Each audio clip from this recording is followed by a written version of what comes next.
Moshe, that's me, and I'm in Israel where I live in the lower Galilee, and my glare blocking sunglasses on, and something happened to my iPad, which is weird. It just went dark on me. I think I know why. Yeah, the battery was dead and the plug wasn't all the way in, so I unplugged it all the way in. It's rebooting on power, so it'll be alright in a second. There we go. I was sitting outside working this morning, getting some relaxation and figuring out what was going on. Now, let me see what network I'm on. I'm on a good network. Okay. And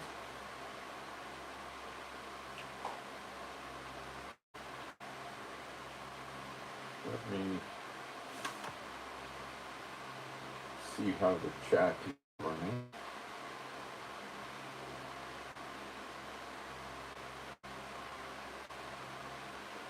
Okay, let me do a little housekeeping here in the chat while we wait for people to come in.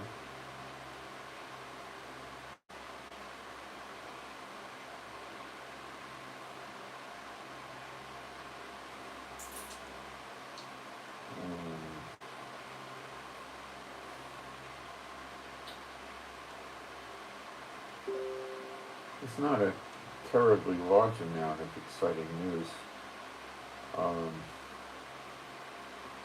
today, but we'll cover some of it.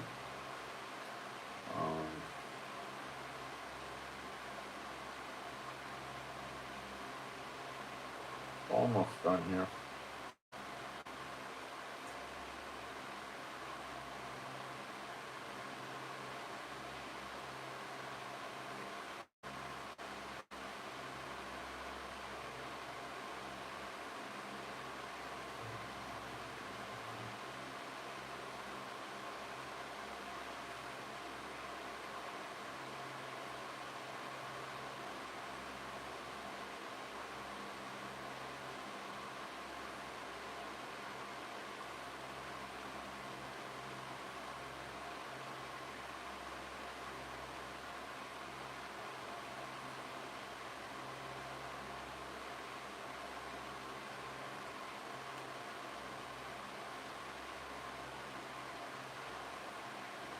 Okay, I pinned offering information up at the top of the chat, and it's also in the chat highlighted in yellow, the GoFundMe account, and then there's a Patreon also with working links for GoFundMe on Patreon in the description box under the video, and my email address is in the chat highlighted in yellow, and it also appears in the description box on the lowest line down.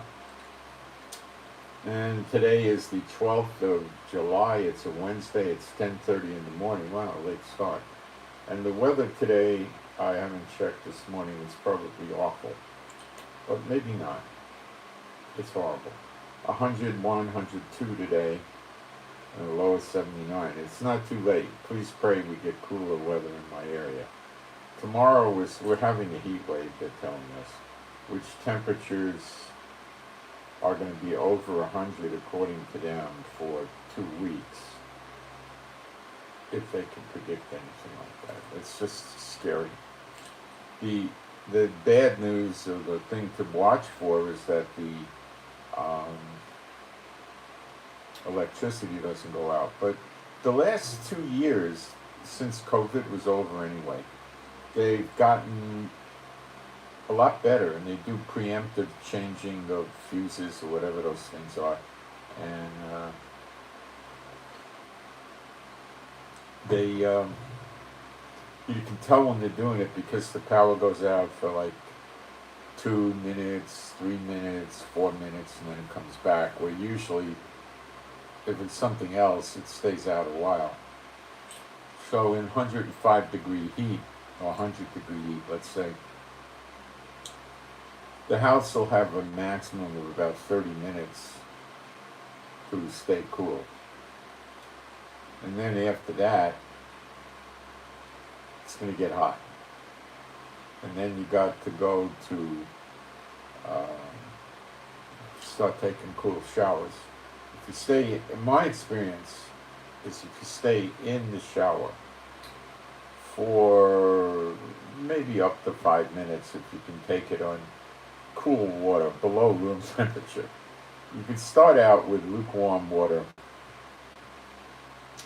and then now we'll have hot water because our hot water is solar. So our tank will be full of hot water without any problem. You know, I think because it's on the roof, bringing the water up to the tank might be based on the regular electricity, I don't know. Or the solar may actually power a little motor that brings the water up. I have to ask somebody, I don't even know that. I had a solar heater many years ago for a swimming pool that was on the roof. And the water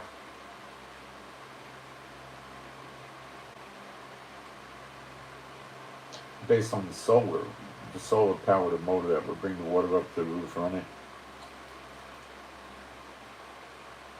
Oh, I don't know. I think it had a heater on the roof. I'm not sure.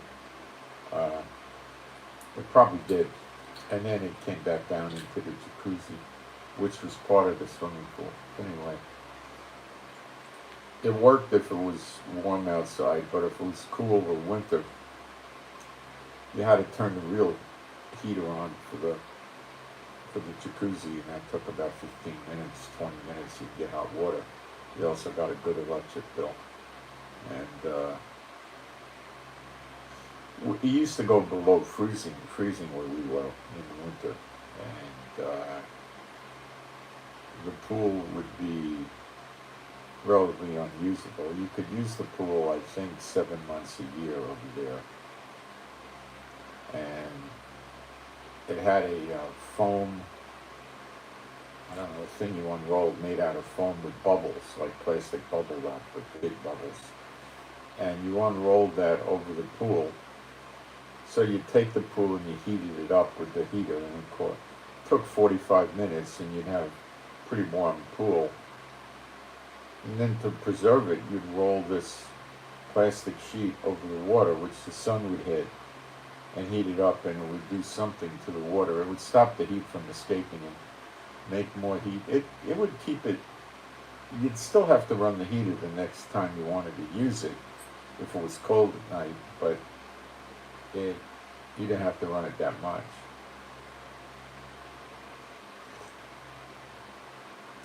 So we didn't use the water too much in the winter. We usually stopped around November, and then we would start in March or April using it again. So anyway, that's the one and only time I had a swimming pool. I don't like them. I don't think they're good for much. They're a liability with pets. Pets could fall in and drown. You forget how to climb out, they can't get out. So that's good for nothing. And they also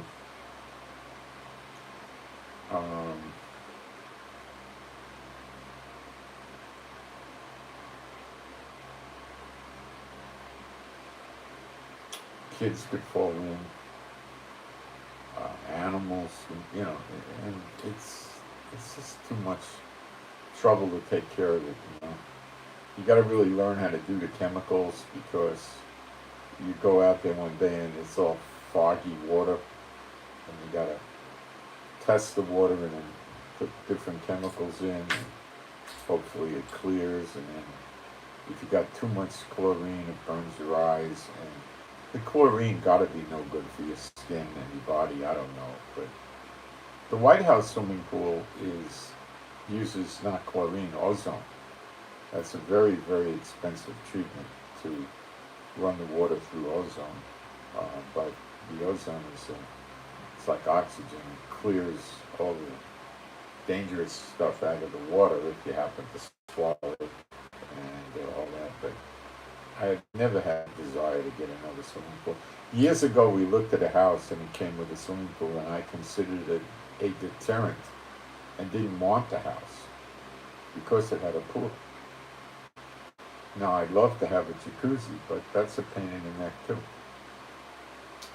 We're thinking about, off and on for the guest house. Please pray we get visitors for our guest house. We're not doing well yet.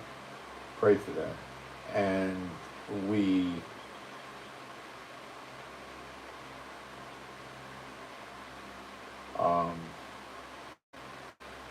every time somebody comes and stays, and mind you get people, we don't like taking one day. Most people don't want it. They want a 2-day minimum. So you get a 2-day, and they use the jacuzzi once for 5 minutes. Well, that means you got to clean it, drain it, clean it, redo the chemicals, because you don't know what they did in there, and refill it. So you're running up your water bill. The draining is a minor problem, but a problem. I don't know what the chlorinated water would do to the things we're growing on the property, so it could be a problem. So, and then it might kill what we're growing. And then you got to sit there and scrub the jacuzzi and have people wash it down and then fill it. Now the other way you could do it is just not bother and just replenish the chemicals, which is what most people would do. I guess we could do that. Get a skimmer and get any leaves out of there and stuff like that. It's an idea, but we didn't do it. They're not terribly expensive and above ground, but they're, and my hair's growing back, how about that? But they're, after I shaved it too close, I don't know, it's something we never wanted. I can't really get behind it. I'd like to have one. And then you gotta disconnect it when people come and stay here, so they don't go in there. You just say the jacuzzi's not available or something like that. People run these guest houses with swimming pools. One of our neighbors does. And you get a different kind of person that comes here, but then you got kids, screaming and yelling and doing cannonballs. I don't know. We just don't bother with it. One of the big things they do in Israel, and to me it seems idiotic, but they do it, they build swimming pools above the ground. Real swimming pools, like not 40 feet, usually 20 feet, something like that, maybe 25, maybe 15 feet, not big pools, but pools. And they get about, I guess, 6, 7, 8 feet depth. They build it up on a wall, usually like an embankment or some kind of wall. And then they put glass walls in for the walls of the swimming pool, so you can actually see the people swimming in there. And then they build a little patio thing on there so you could sit out by the pool. I don't know. We once were going to get a house that looked like a nice house, but next door I saw one of these pools. And I said to myself, nope. Why? Because the pool was very new, and it means there's kids there. And it means 1 o'clock in the morning when mommy and daddy aren't around, they're going to be drinking or smoking dope or something and running around, screaming and yelling and jumping in the pool. And I said, nope, that's not the sign of the neighbor I want.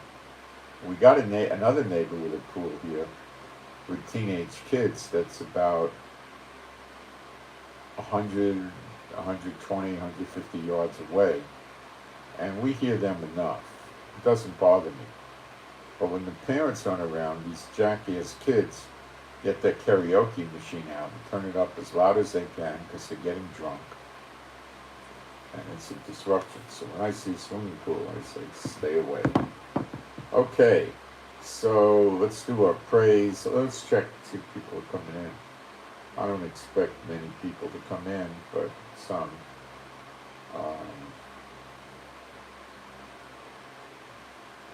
Let me see if I could change this over to all messages. I did that yesterday. It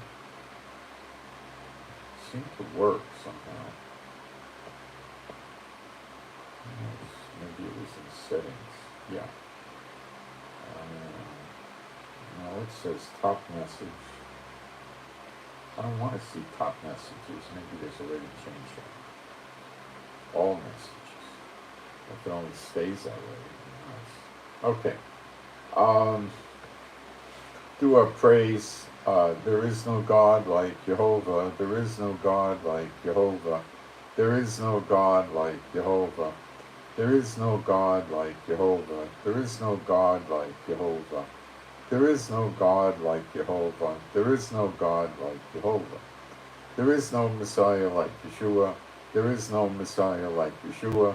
There is no Messiah like Yeshua. There is no Messiah like Yeshua. There's no Messiah like Yeshua. There's no Messiah like Yeshua. There's no Messiah like Yeshua.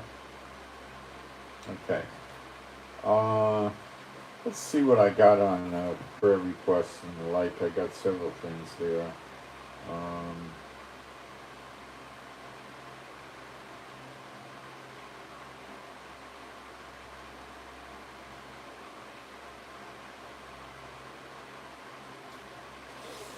For PC, Papa Charlie, PC, Papa Charlie, quick healing of an infected tooth. Already saw the dentist and had treatment.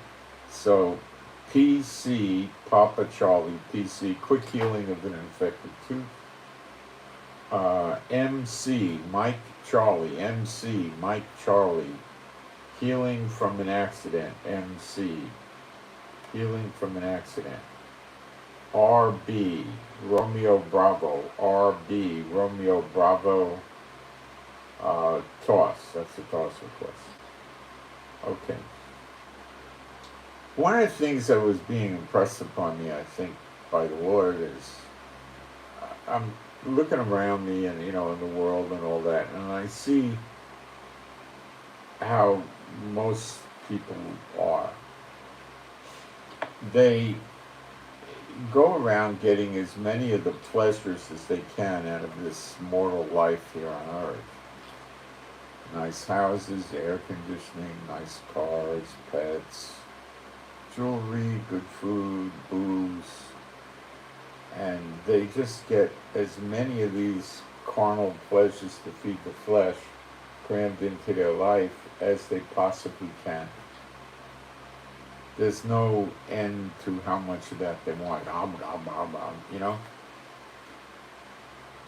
not talking about people that, overeat. I'm talking about, they want everything. Fine clothes, nice bed, nice linen, nice towels, nice this, nice that, right? And that's their life, is how much good stuff can I get to consume? He who dies with the most toys wins. That's their motto. It's eerie to me how the world at large doesn't deal with what happens after I die. They all know they're going to die, but they don't deal with it. And when you see older people, they're dealing with it, and most of them are pretty depressed. Being an older person, what happens is your functions in your body start falling apart. Your hearing, your vision, your digestion, your knees, your hips, your ankles, your neck, your teeth, your shoulders, whatever, right? And you start getting uncomfortable and you can't do things, and then your hormones change and you start deteriorating muscle mass, sex drive goes away, your flesh starts sagging, And there's less and less you could do. And then you start enjoying things less. Everything. Okay? Um, it's just a matter of time, and you're not going to want to travel much anymore because it's difficult for you to travel. And you don't enjoy it. You like being in your house where you have all your stuff, and it's your routine, and you're better off that way, right? So you know, now there's a certain amount of people that I've seen in my life that are, what's the right word? I don't know. They're basically living in denial to old age. You know, you see this. They're taking hormone replacement therapy, which is basically for men testosterone and human growth hormone, and they start growing more muscle mass, and they feel younger, and they might look a little younger, and they it starts getting more water in the skin, and the skin softens, and they don't necessarily look a lot younger, but they can do things that they were able to do maybe 15 years ago. Whatever the side effects on that are going to be, it's going to depend on the individual and what all they're taking and how much of it they're taking. But you look at Arnold and Stallone, and they're well into their 70s already, and they're both going in the gym and running around and being active. So by doing that and watching your diet and not being an idiot and getting heavily involved in drugs and alcohol, they can run around like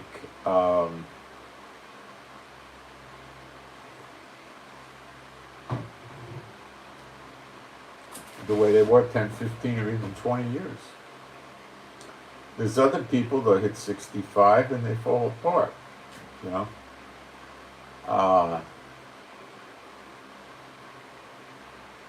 And, you know, I used to see people in San Francisco running. I know some of them were in their 70s. So what my take on that is, if they want to do this, God lets them do it. Okay? And then when the time comes, boom, they die. They could die from anything. Something could go wrong with the brain, something could go wrong with arteries, something could have an accident, a trauma, anything could happen. Slip and fall, you know, anything, you know. And they die. And the difference between them and most of the other people is they just remain more active than most people do. But they're still dying, and they're not accomplishing anything spiritual. They're not going to have any fruit that's going to carry over to the next life, you know. They don't have anything. And they basically want to take from God. How could you be walking around on the earth for 60, 70, 80, 90 years and not believe there's a God? And you look up at the sky.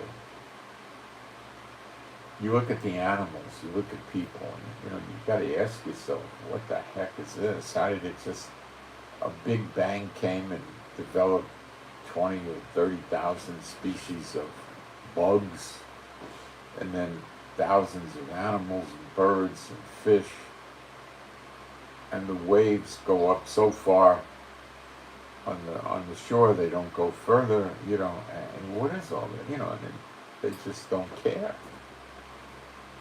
Now, I'm not talking about those that love doing evil. I'm talking about ones that just, you know, they're not the elite and the millionaires, you know, they're just regular people. It seems that if they don't worship, knowingly don't worship any God, you know, Yeshua said you're for them or against them, so if they're not for them, they're against them, but they're not worshiping sticks and stones or unclean spirits or anything. They just go through life, they go to school, get a skill, join a union, learn a trade, get a job, they work diligently, right? They're not thieves, they're not murderers, robbers, burglars, rapists. They seems that the system till now just leaves them alone, and they go and they work till they're older.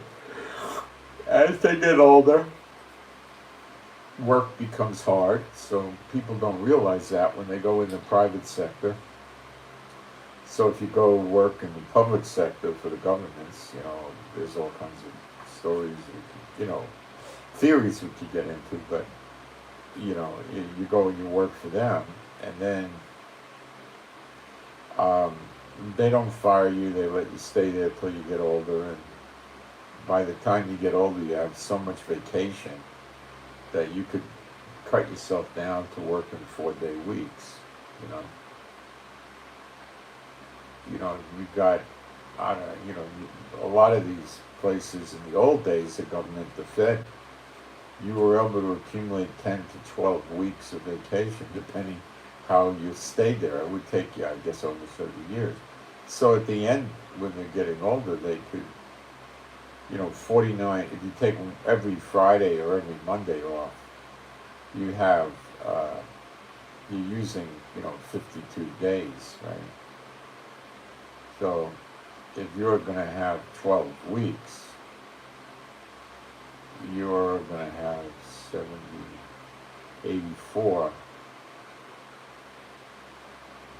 So you could work a lot of 3-day weeks, and then some 4-day weeks, never work a 5-day week and not have a vacation, just do that.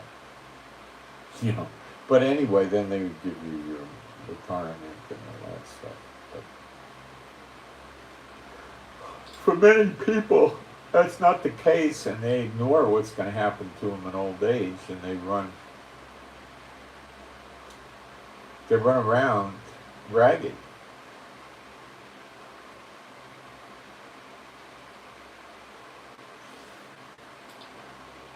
And they don't know what they're going to do. And many of them wind up unfortunate. They can't see, in most of the world, not all, but most, when you're living in the poor neighborhoods, the crime rate's atrocious. That's the reality. So they have to live in very low income. Like, imagine if you were trying to live on $900 a month on Social Security today in America. What are you going to, if you spent $600 on rent, then you got to pay utilities, buy food, and how are you going to make it?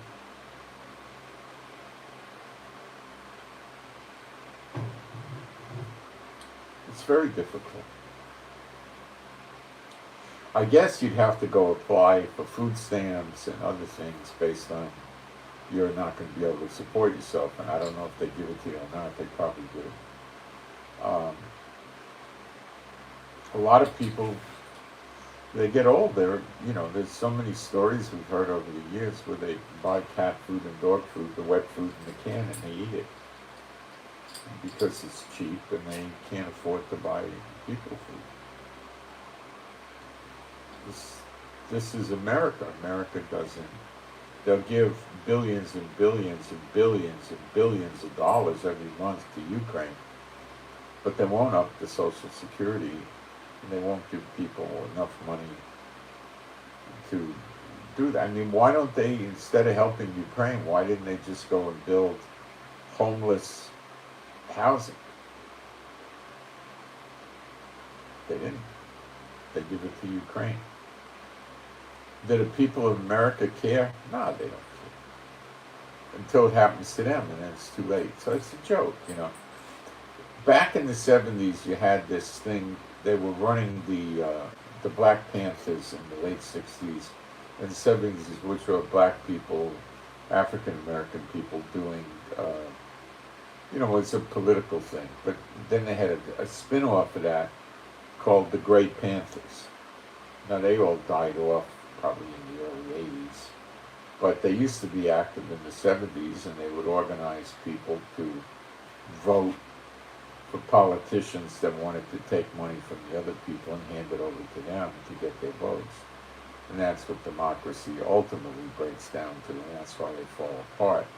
So they were advocating or lobbying legislators to shovel money after older people. And the funny thing is the government just put up with them until they died. You know, they were mostly 68 or 70 years old, so they figured how long did they have to put up with them? Maybe 10 years. And either they'd be dead or they'd be so old they wouldn't be active anymore. And that's what happened.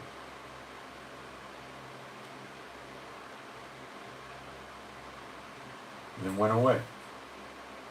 And then you see in the 70s mostly, I didn't see much in the 60s, to be honest with you. It was in the 70s, actually in the mid to late 70s, it was peaking. The women's rights, I think Gloria Steinem was one figurehead. And in San Francisco, being a wacko part of the country, they had an organization of prostitutes and sex workers, strippers and stuff like that, that were lobbying and being active and stuff. They were the forerunners, you know. But the women's rights movement has basically fallen apart. I mean, there's religions, you know, one in particular that really is down on women's rights, and you don't hear a word about that. And you see men that get gender reassignment surgery and stuff like that competing in athletic events that are for females, and they're allowed in, and they tend to dominate and get first place in some of these events, and you would think they would complain about that, because how are they going to have a chance? You know, in some events, I don't know. Men are just stronger and got different bone structure, but they're not active. So some of these movements, they just come and go. You had it back in the late 1800s. You had suffragettes, I think they called themselves, and they wanted women to be able to vote, because in America they couldn't vote.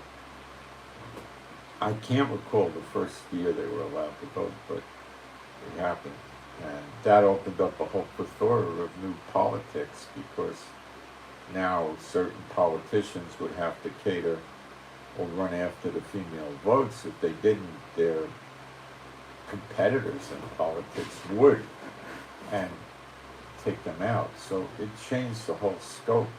All of a sudden you brought tens of millions of voters into the scene, you know. America used to be a very different place. When we went into World War II, I think it was 140, 150 million people in America, something in that area. Now you're at around 350. See, America after World War II was basically isolationist. They were making everything themselves in America before, going back to 1900. You know, there were cars in the 1890s, not many, but they existed. There's a video that's a famous video on YouTube about somebody driving down Market Street in San Francisco. There we go, San Francisco again. In 1906, just before the great earthquake of '06, right? In which a massive amount of the structures in San Francisco were destroyed. That was a terrible earthquake. Most of San Francisco got it, you know. So in 1906, you could look at that video, and there is a ton of cars on the street, and trucks, along with horse-drawn buggies and carriages. And they had, I believe there were electric streetcars. They had streetcars. in the late 1800s that were being pulled by horses. They'd have 2 horses or whatever, 4 horses, or probably 2, and they had a trolley car on a track, basically, or I don't know if it needed to be, and these horses would pull it. And then they had, they got into electric in the bigger cities, which was revolutionary, that they had electric streetcars, you know. So what did that accomplish? Well, you didn't have the horses to deal with and the droppings and stuff like that.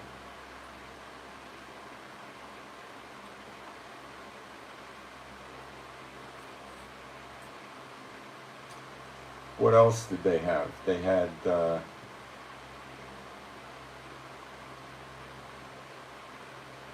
my grandfather tells me a story when he first came to America, which was 1913. He had a job delivering milk on a wagon with horses. And, you know, and then from there, he got a job as a conductor on the subway system. Because New York had electric subways, I think, before 1900.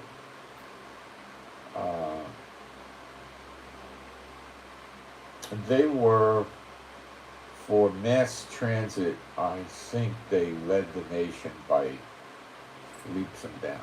With what they set up in New York for public transportation was phenomenal.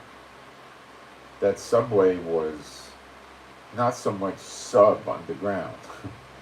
In lower Manhattan, I think it was, or parts of Manhattan, but it started out elevated. That's why its nickname was the L, short for elevated. We called it the L. And to this day, in the boroughs like Brooklyn, Bronx, Queens, they're still elevated. They're built on big, heavy steel girders, and they're up 25, 35 feet in the air, not very high. And it was that way in Manhattan, I think, possibly a lot of Manhattan, although they did start initially building subways in Manhattan, but a lot of it was also exposed above ground.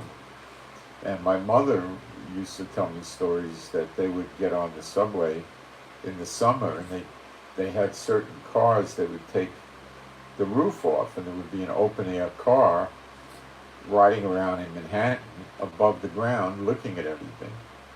And they'd have apparently some open-air cars and some closed-air cars, so you would be able to stay out of the sun or the rain or whatever. But they just did it on nice days. And if you were going to go to the beach with the subway, you could get on the subway and start your suntan on the way to the beach. The basic beaches that I know that people used was Coney Island in Brooklyn, and the other one was Orchard Beach in the Bronx, and they were at opposite ends of the city, just about as far apart as you could get. And New York City is pretty huge, you know. So they would travel, you know, on the subway like that. And they also had the double-decker buses where you go sit outside on the top. They did away with that. I myself don't ever remember seeing one, but they could have been around when I was a small kid and I wouldn't remember it. But I would say by 1952 or 3 or something like that, they were over with.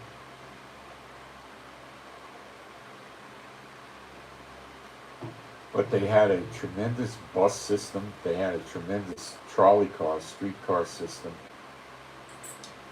They were still running ferries, but that died off. They were using, before Manhattan had a lot of subways, elevated trains, and stuff like that, people would travel around Manhattan using ferry boats on the rivers. There's an East River and a West River, so to speak.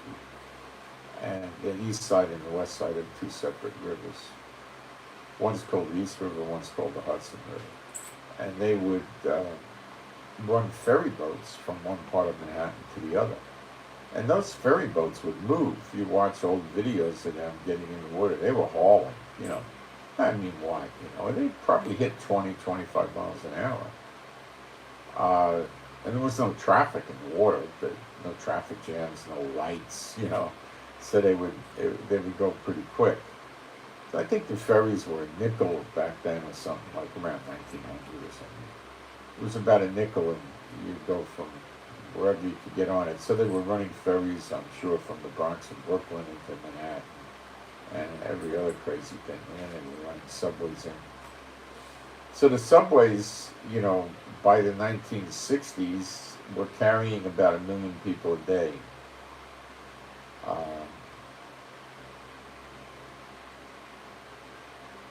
So they made it very conducive to work in New York City because you could live one place and get around. And they had low-cost housing. And up until probably the 50s, or even the 40s maybe, or until shortly after World War II, maybe by 57, 58 it got bad, but these low-cost neighborhoods were safe. What happened is the refugees would move out, and then they had other people that moved in that were not interested in working. They were welfare / criminals / drug taking / alcoholic bunch of people that just wanted to mooch off America.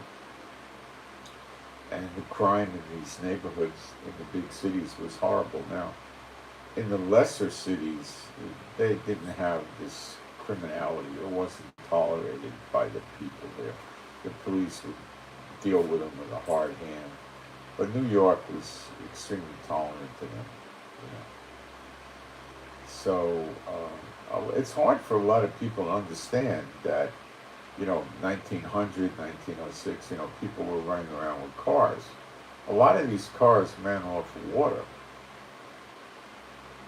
Jay Leno, I think his name is, has car shows. He puts them on YouTube. And he has a few of these, and he demonstrates them. You had to have a kerosene or gasoline boiler to heat the water. But that used very, very little fuel.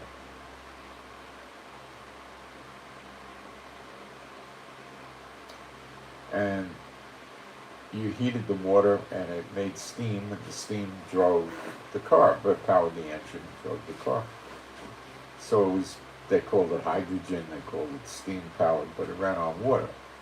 Then they had a lot of them that were electric. Because by that time people had electricity in their house. What kind of things did they run on electricity? Well, it depends what year you're at, but very early on, I would say by 1905, in there, people had electric icebox / refrigerators. People had electric lights.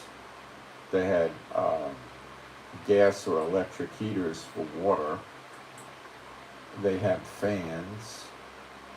They had electric stoves, like hot plate stoves already. And they had vacuum cleaners that were electric, and they didn't have TV. I believe they had radios.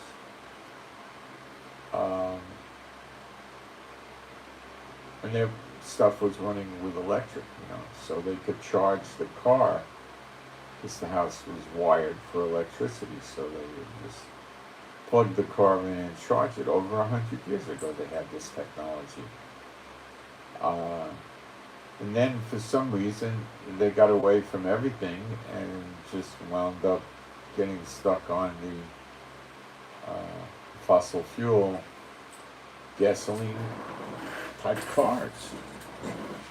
But it started out different. Now that they're working on small airplanes that are going to run on solar, because when the airplane gets over the clouds, there's no cloudy days anymore, so they got the solar so they could stay charged. And I imagine the way they would do it is they would have a gasoline motor with a storage supply of gasoline that enables them to go, I don't know how far,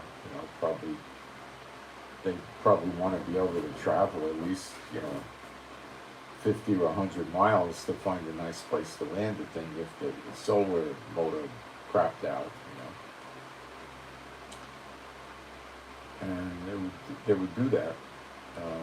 Now, they got a whole world that started around the 70s. When I was in graduate school, we were copying the Harvard method of doing what's called case study, where you'd study an actual company, you'd get their books, their profit, their loss, their employees, and it would be the same case, the same company would be analyzed from a different perspective.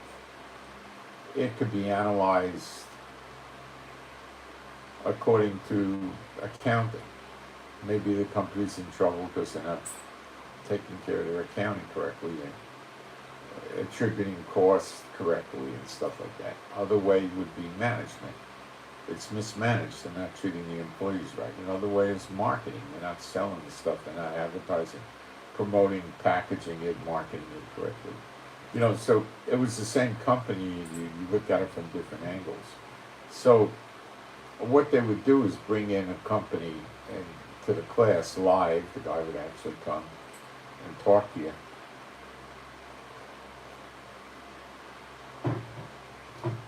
Bring them in live, and they would talk to you like for an hour or two or longer, and they would explain what they did, why they did it, how their product works, and how they make money, and things of this nature. And then they would ask you at the class to help them. Now, anybody that goes to a classroom full of new MBA students and wants advice from them on how to run their business is, in my opinion, crazy. You don't ever want to do that. Even at Harvard, you don't want to do it. But it happened. So one of the guys that came over, we had a few. One was just started a hang gliding company. This was around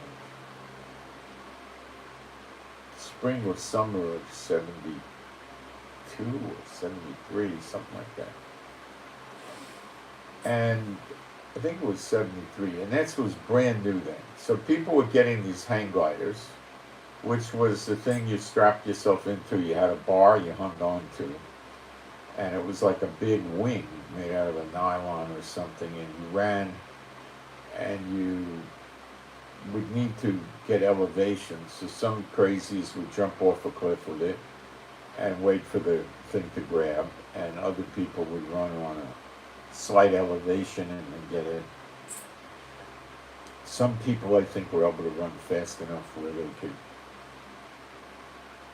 just jump off a rock 5 or 6 feet off the ground or something, and you'd eventually catch air currents and go up in the air. And I don't know, some people went 200, 300, 400 feet up. Usually they were about 50, 100 feet up. And then they'd come down for a landing. And there was a lot of injuries, but not that many fatalities. They weren't going very far. They weren't going high. So they would sit there and make the thing rock and swing and stuff like that. So they invited us to come out and go for a free hang gliding ride. I never wanted that. I wouldn't go. No way. Not doing that. So what happened then? So they listened to our advice, and apparently they were in the market right at the right time, and they took off, and I think they were called Manta Ray, I don't remember, something like that, and they did very well for a number of years, and then I lost track of them. And this went on well into the 80s, and then they developed new types of devices, and they got into what's called ultralights. So they started making these hang glider things like a seat and more of a frame on them. And they put a motor on it, a single propeller motor that would have 20, 30, 40 horsepower, and a small gas tank. And the motor would be sufficient enough for them to take off on straight ground. And I see people on YouTube that I think have a death wish, and they take these things up 10,000 feet. You gotta have rocks in your head. And the other thing they do is they fly them out over bodies of water. So what do you do if that motor conks out and stops?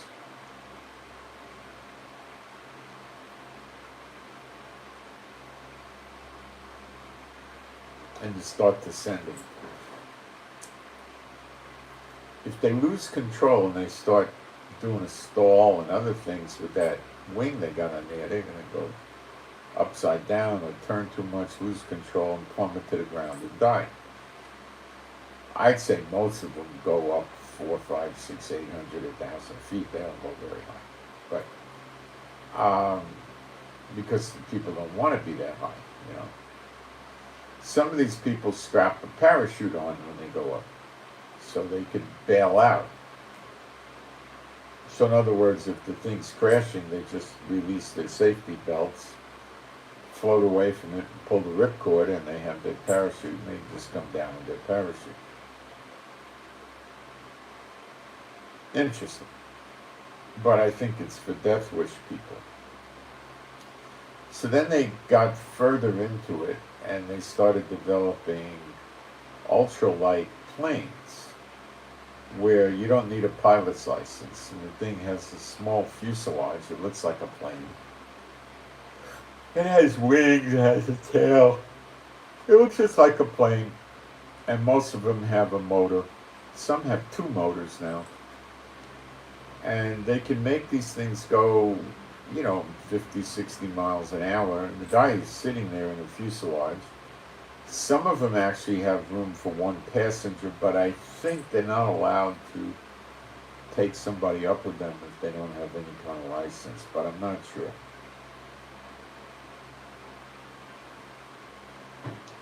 They're not allowed to fly over civilization. They could fly over water, which is crazy, because if they got to crash land in water, what would the fuselage just went to? But say these guys with the, basically the ultralights with an engine and it's a hang glider and they go down in water, they better make sure they unhook quick because that thing may start sinking. So these ultralights, you don't have to worry about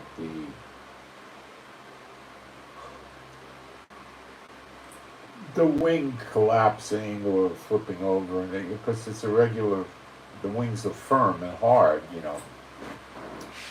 So I think the people that fly these are a little nuts, but they do it. They take off on level ground and they can climb, I think, 1,000 feet a minute, some of them, and they fly around. There's no practical value here. You can't use it for transportation because you're not allowed to go to a lot of areas,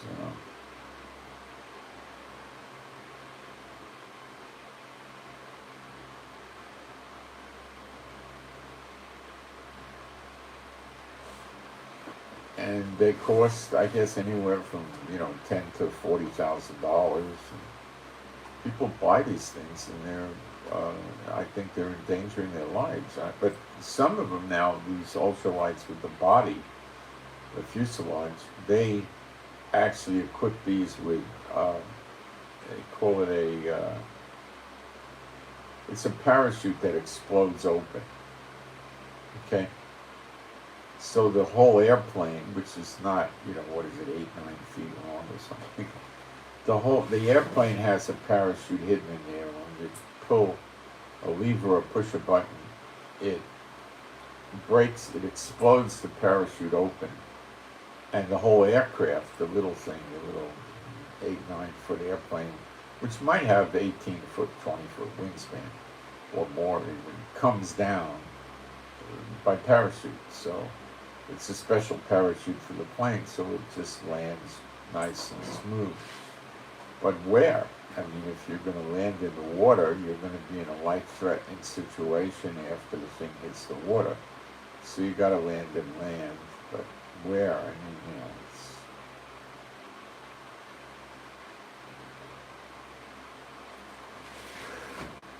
mean, it doesn't seem to me to be a very safe and useful item. But anyway, so they got a lot of that. There's a whole industry about that now, and people buy these things. And I think some of them are nuts to go sit on one of these little wing things and go up thousands of feet with your feet dangling out. You've got to enjoy heights. You've got to enjoy the thrill. And I think you've got to not care if you get killed. I would say you're trying God. I mean, it's that bad to me. These guys go to school for years to fly planes. And they go to school for years to learn how to be mechanics and work on the planes.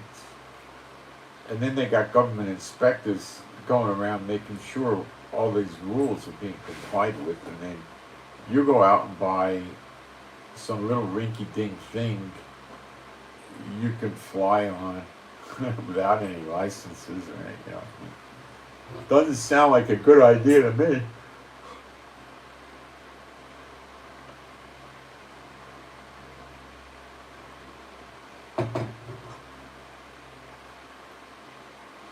What happens if a helicopter or a plane goes by while you're sitting in your little seat thousands of feet up, and there's you got nothing but this wing, and a bigger aircraft goes by and creates commotion in the air, and your thing leans over too much and you start falling to earth.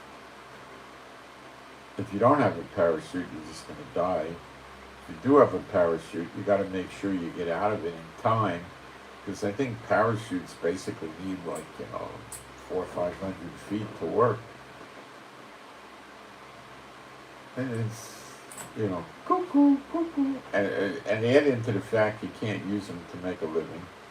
You can't use them for real transportation unless you live in the middle of nowhere and you want to take your ultralight, 20 or 30 or 50 miles away to visit somebody else who lives in the middle of nowhere.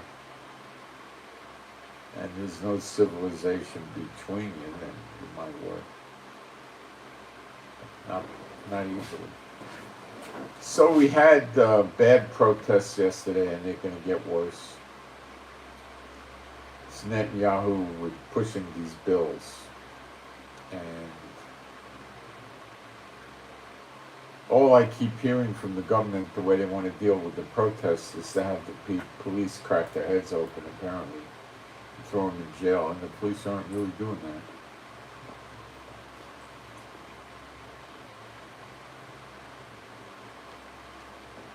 We had the biggest protests ever, which would have been many tens of thousands of people, maybe 100,000. And they made 76 arrests, and most of the people that get arrested get released right away. They don't do anything to it. I mean, if you sit there and you punch a cop in the nose or something like that and break his nose, yeah, they're going to do something to you, but generally they don't. They blocked a lot of highways, they messed up the airport, and they intend to keep doing it. Today it's going to probably happen again.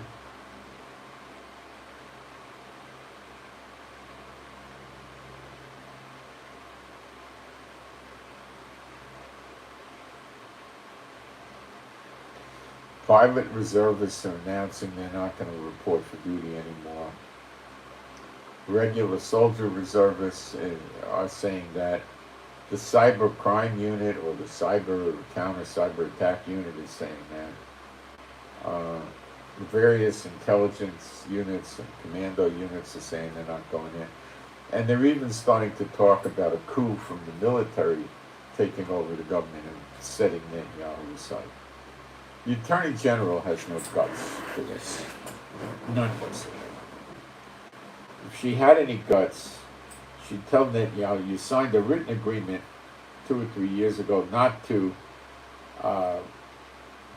be able to get back in office while your criminal cases were going on, but you stipulated you would not do anything to alter the judicial system. And you went back on your word. Now Netanyahu's position is that documents expired. Well, he doesn't tell us why. Of course it's not expired. And that's what he's doing. He's messing with the system, with the judicial system. He's not just messing with it, he's trying to get rid of it, eliminate the courts from having any oversight, and he's modifying the democracy to the point where it's no longer going to be a democracy, it's going to be a King Netanyahu, literally. There's 3 branches to democracy. You got executive, which is Netanyahu, the prime minister. You got legislative, which is the Knesset. Netanyahu is the chief officer of the political party Likud, and his coalition controls the Knesset. So he has 2 of the 3 ingredients of the democracy under his sole control, basically. And now comes the judicial, which he doesn't control, and he's trying to eliminate them so they become powerless to do anything. If that's not called being a dictator, I don't know what is. And they don't want it. Nobody trusts this guy. He's a profound liar, broken promises. How many politicians have you heard me talk about in the past that, oh, we're going to build 250,000 housing units in the West Bank and low-cost housing, and they never do. They don't want to. They don't want to do it. They got hidden agendas. That's what the problem is.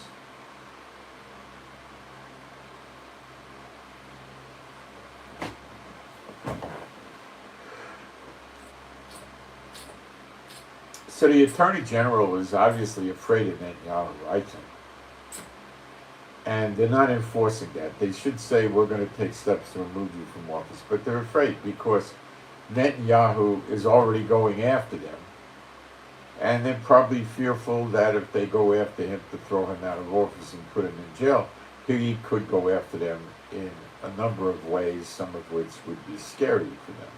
So they're walking softly with Netanyahu. Apparently they're going to just play the I hope game. I hope, he makes this mistake. I hope.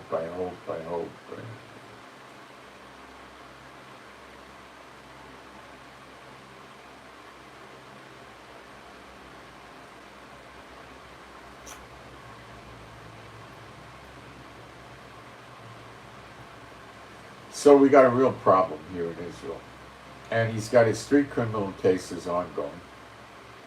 The trial is taking place. Witnesses are being called. Evidence is being examined as we're talking. So our prime minister is in an active criminal proceeding. Sounds like Trump, huh? But Trump's not president. Netanyahu's a seated prime minister, so. The Attorney General, I believe, would like to go after him, but doesn't have the guts.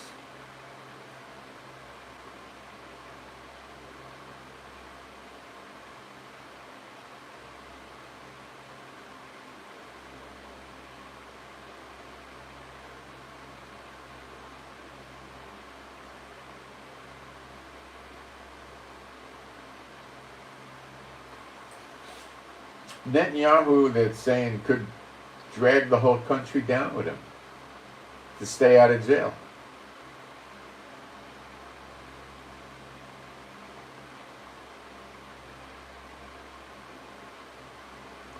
The people in Israel that are woke to him know they got to nip this in the bud, or it's just going to keep getting worse. If they let him get away with this, it's going to keep going till they get to the point where the Supreme Court cannot override anything they do.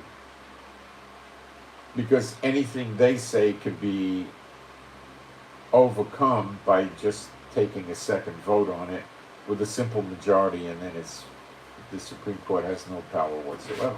So that would mean that the Netanyahu coalition could pass laws that are against what we call our basic laws, which are essentially constitution, so to speak, in a way.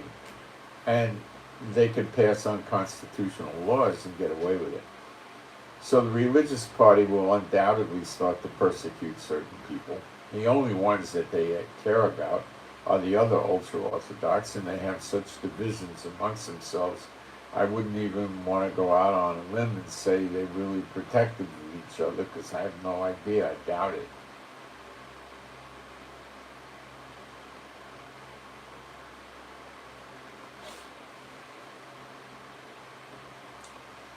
So there'll be more protests, more shutdowns, more blocking of things, and they're going to heat up. And Netanyahu is going to keep pushing it because he does not want to go to jail. Now, Biden is sort of openly, the Biden administration is saying they're trying to work with Israel to stop this Netanyahu.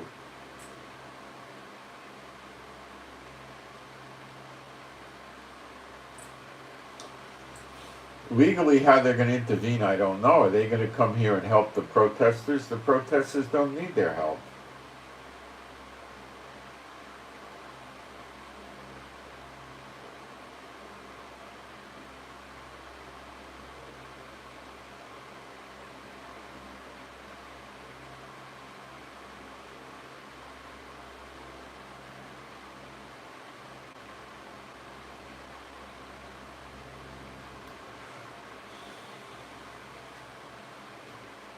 Where does this go? It's got to go to the two witnesses. I don't know where else it's going to go. I think it's got to lead to Ezekiel 34. There could be violence like in France, here in Israel. Remember the birth pain, disturbances, which is civil unrest. There's no exclusion saying that can't happen in Israel. Now, Hezbollah, and to a lesser extent Hamas and Palestinians on the Jihad in Gaza, are hovering around us, watching this thing, seeing if they can come in and take us out. Honestly, they're pretty stupid, and I don't think they really understand what's going on here. But they may try to stick their toe in the water and see what happens. What's going to happen is their toe's going to get blown off.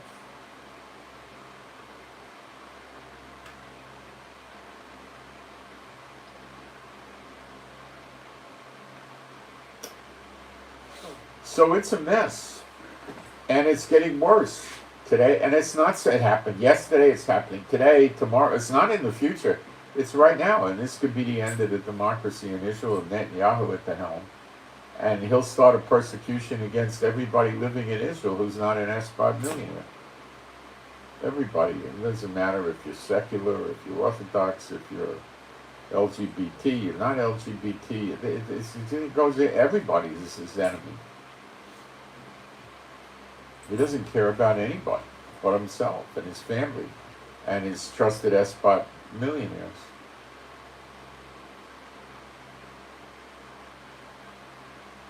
I think one of his goals would be to drain Israel, get people to leave Israel. A lot of people can't leave Israel. They got nowhere to go. What can Biden do about him? Biden could really hurt him if he has to run for office again due to a vote of no confidence. Biden could really wreck him. Let me see what this is. My wife's not here, and I want to... Yeah.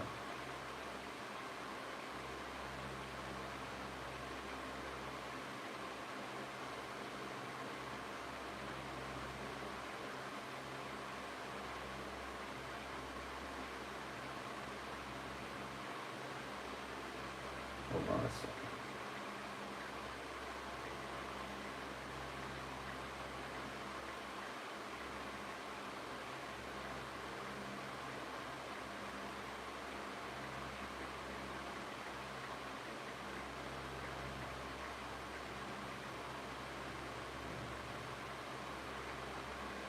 She writes me a letter and tells me she put the air conditioner on something called dehumidifier. No wonder.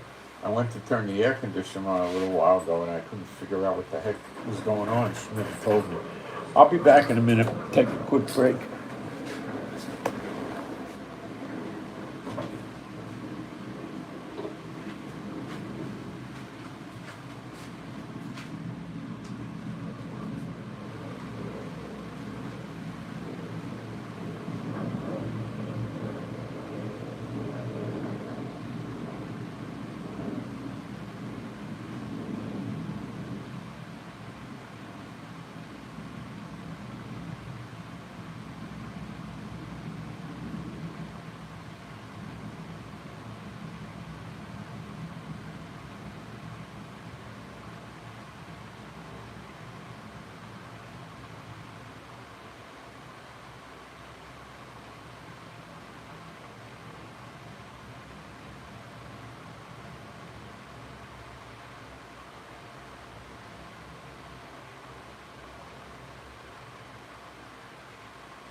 So, is God going to let Israel get destroyed? In other words, there's a lot of protests, civil war breaks down, the Arabs invade us, kill us, put us in ovens, run us out into the ocean, and start another Holocaust. No, that would be in prophecy, and I don't see it. Not for Israel. I don't see it. What I do see is the bad shepherds of Israel getting cut off, killed.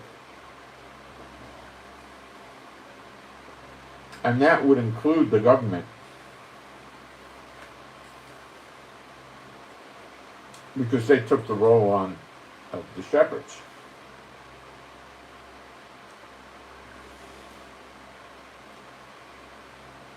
When Yeshua was on earth, Israel was basically being run by the Pharisees and the Sadducees to some extent, but the Roman government was running most of it. They were collecting taxes, doing the roads and the water and all of that stuff.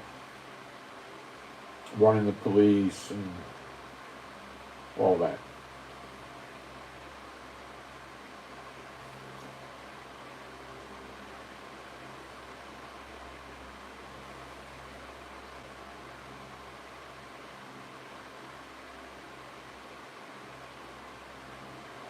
So, I don't see that happening.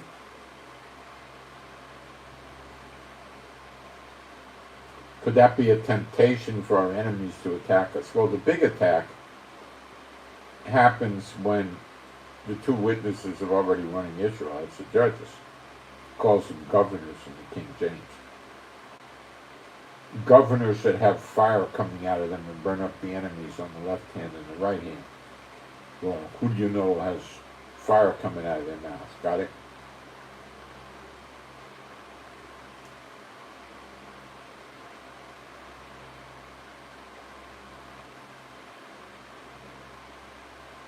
So things are very tumultuous here in Israel, and the democracy is on the verge of being gone. Now, it may not happen, it may recover. If Netanyahu just says, okay, well, I'm finished with this, with the judicial reform, forget it. Parts of his coalition are going to break the coalition government up.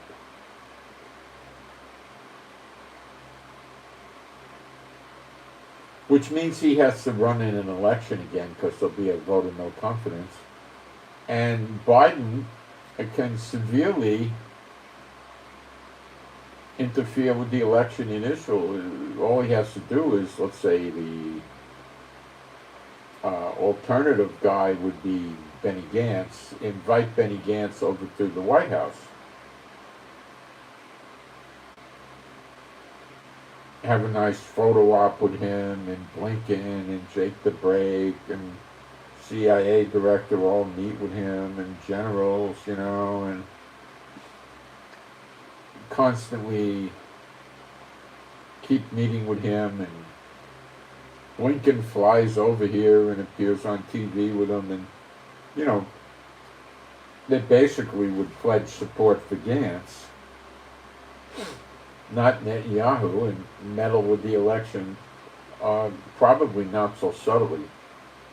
And the people in Israel would go for it. They would buy into it.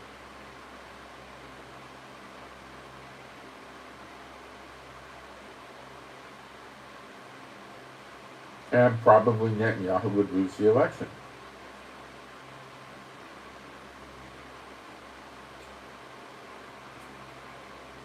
The root of these judicial reform laws is to definitely keep Netanyahu out of jail.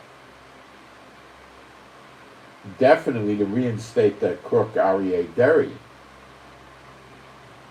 as the Minister of the Interior and the Minister of Health. But also, it's to allow practices and procedures against the Palestinians that would have the goal of running them out of Israel. They're not going to talk about it, but that's what they're headed for. That's what they're trying to accomplish. Which is what the Palestinians want to do to us. But they want to do it for biblical reasons.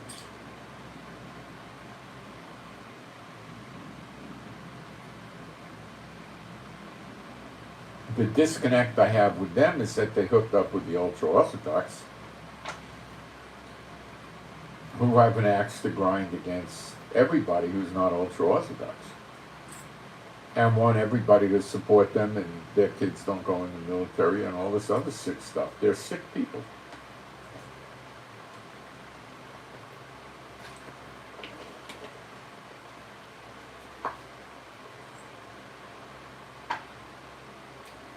And they waited to have a desperate politician like Netanyahu around to take advantage of.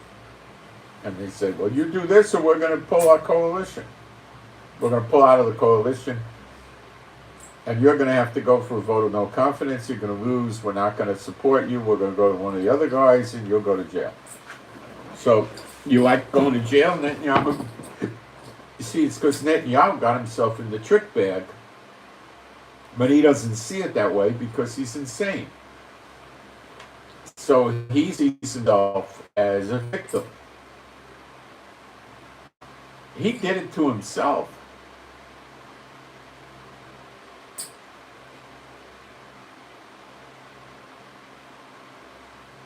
He abused the trust of the office.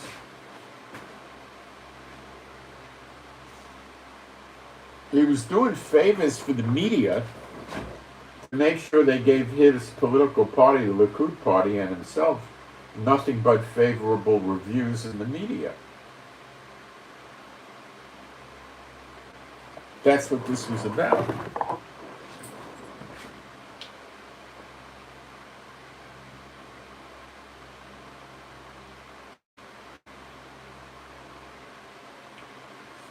How does this play in the media? Well, you could have a coup, a military coup. The only way Netanyahu is going to leave office is someone throws him out, drags him out. He's not going to just go.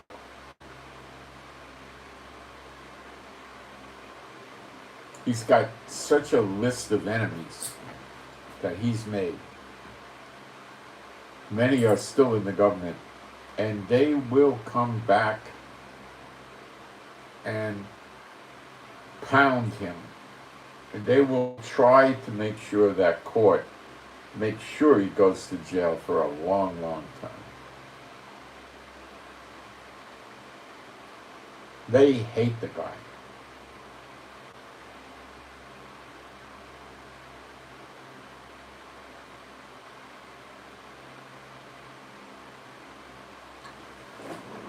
The sad news is he's good at manipulating the government. Look, he's still there.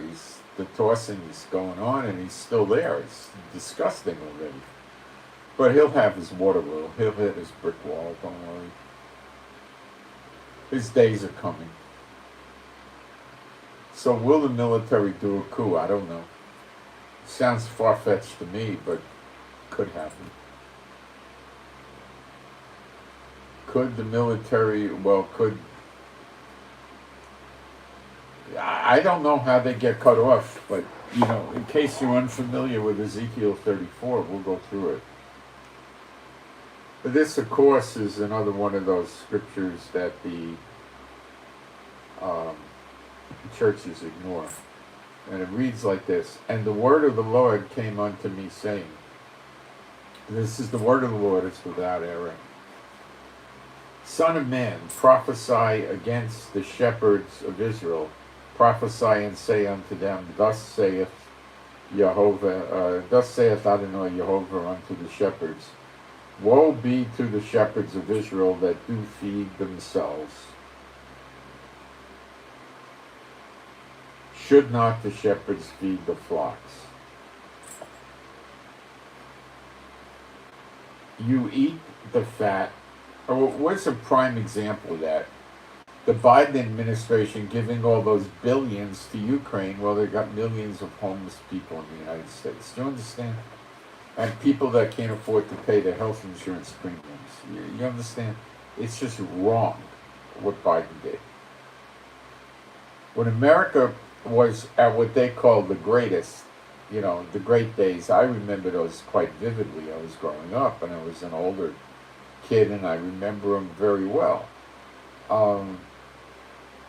I don't remember, the only homeless people I remember seeing were alcoholics standing around in the street, going to the bathroom on themselves and trying to panhandle money.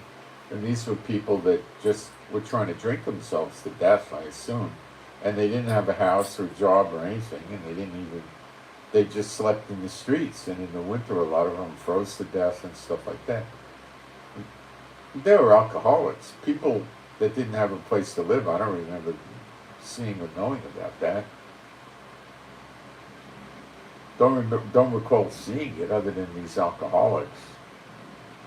I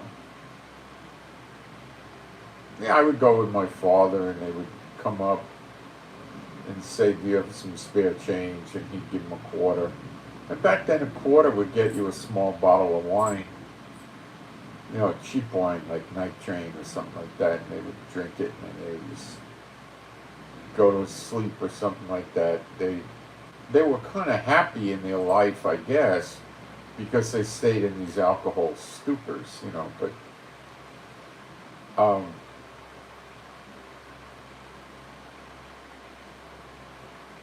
that's not the homeless problem of today.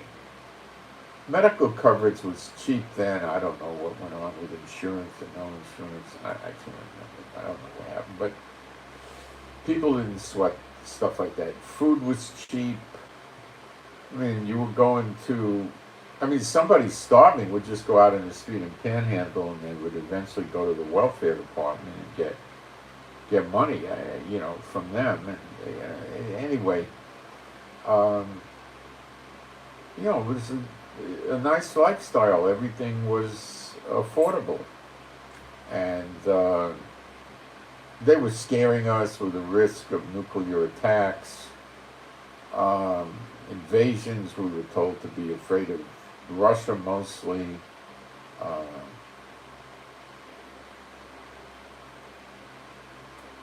there really wasn't a drug addiction problem. There wasn't a drug cartel problem from Mexico. There wasn't a lot of narcotics in the country. Black people had it bad.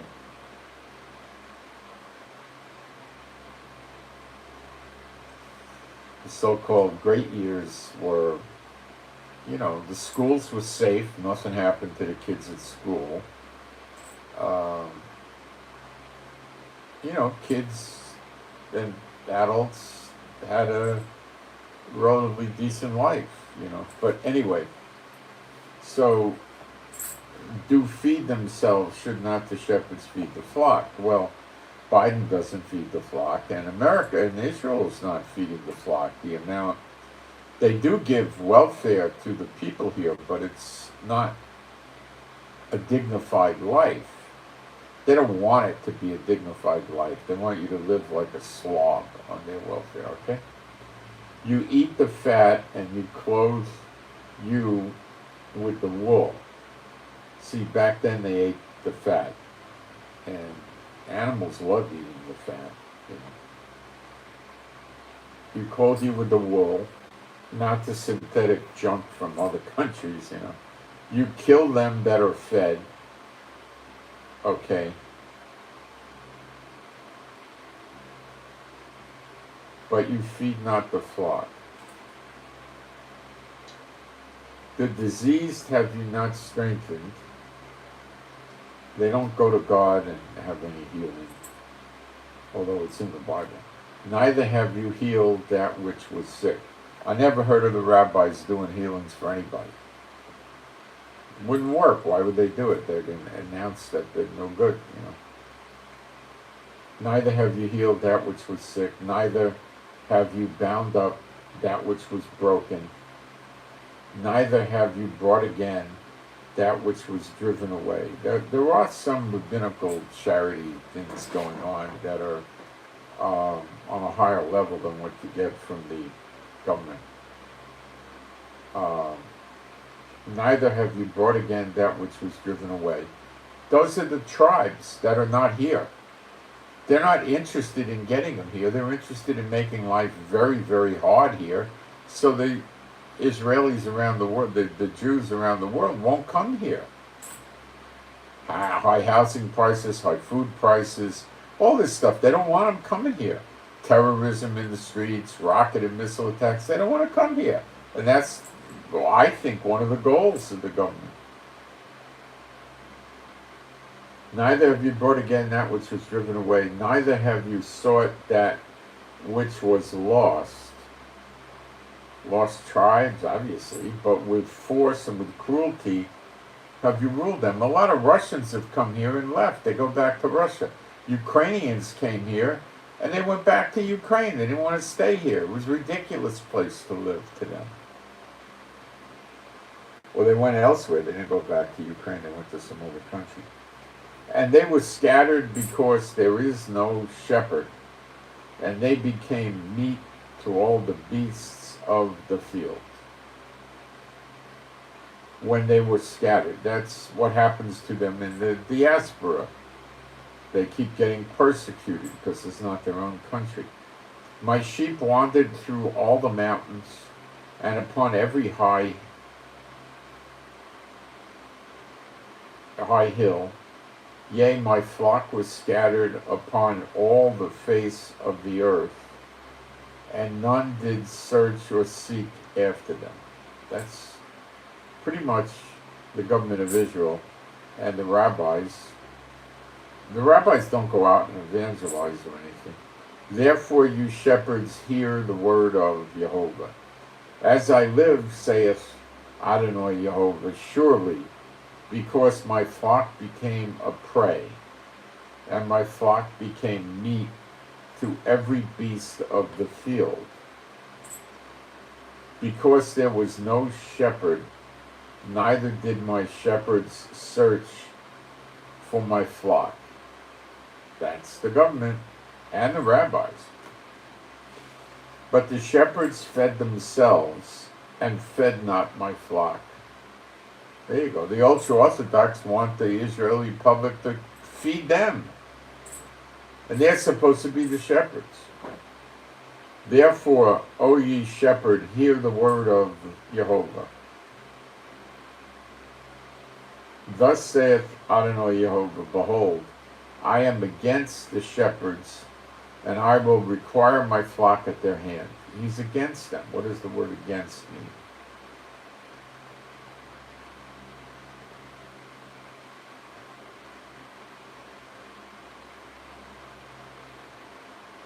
Toward.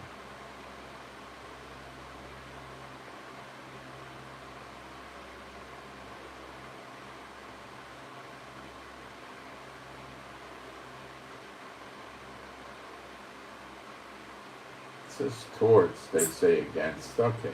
I am against the shepherds, and I will require my flock at their hand. The word for require is drash, seek with care.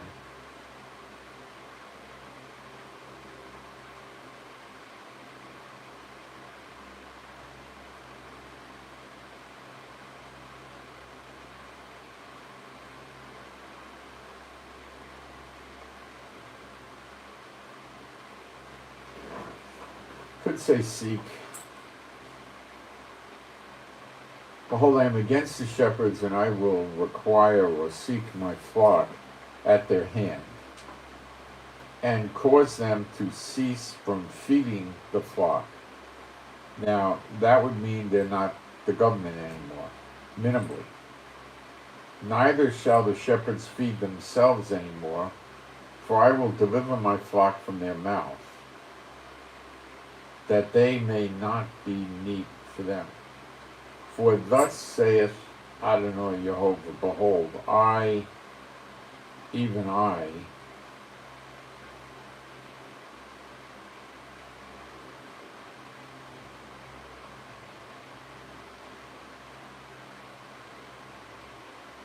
even I will both search my sheep and seek them out. That's your second Exodus. And I believe the two witnesses will have a big hand in that. As the shepherd seeketh out his flock in the day that he is among his sheep that are scattered, so will I seek out my sheep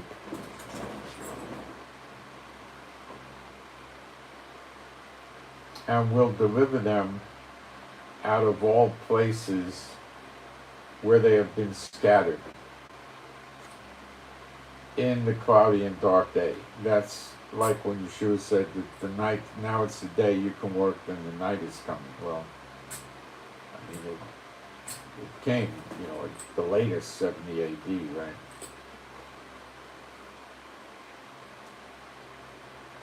And I will bring them out from the people and gather them from the countries, and will bring them to their own land, that's Israel, and feed them upon the mountains of Israel, by the rivers and in all the inhabited places of the country. I will feed them in a good pasture, and upon the high mountains of Israel shall their fold be there. Shall they lie in a good fold, and in a fat pasture shall they feed upon the mountains of Israel, and I will feed my flock, and I will cause them to lie down, saith Adonai Jehovah. I will seek that which was lost, and the lost tribes, and bring again that which was driven away, and will bind up that which was broken, and will strengthen that which was sick. But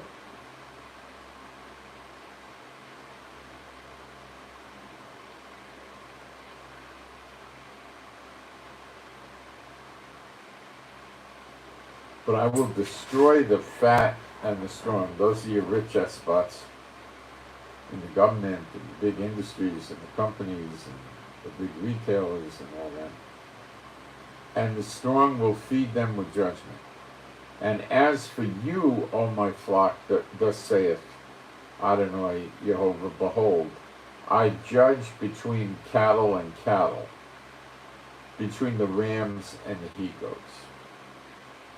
That's the 2/3 getting cut off, I would assume. Seemeth it a small thing unto you to have eaten up the good pasture, but you must tread down with your feet the residue of pastures, and to have drunk of the deep waters, but you foul the residue with your feet.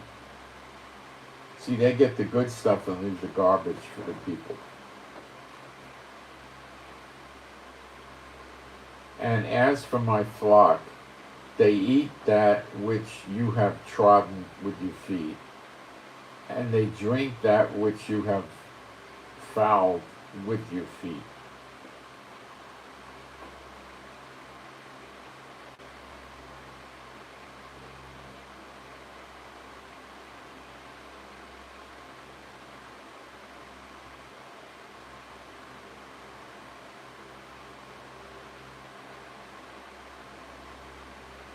Therefore, thus saith Adonai Jehovah unto them, behold, I, even I, will judge. Now, what's the word for judge?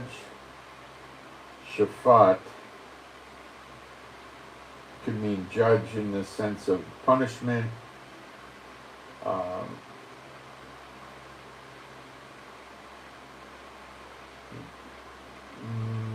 Let's see.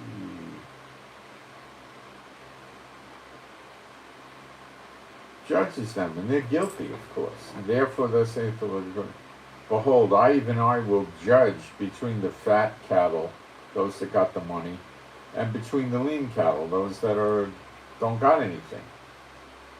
Because you have thrust with side, this is really the government more than the rabbis, but the rabbis, I guess, are in on this. And well, you got rabbis in the government with Israel, the Shas Party and United Torah Judaism, So they're running politics too. They're tied together. So the rabbis are in on this with the government. Don't worry about it. It's both of them. And with shoulder and push all the disease.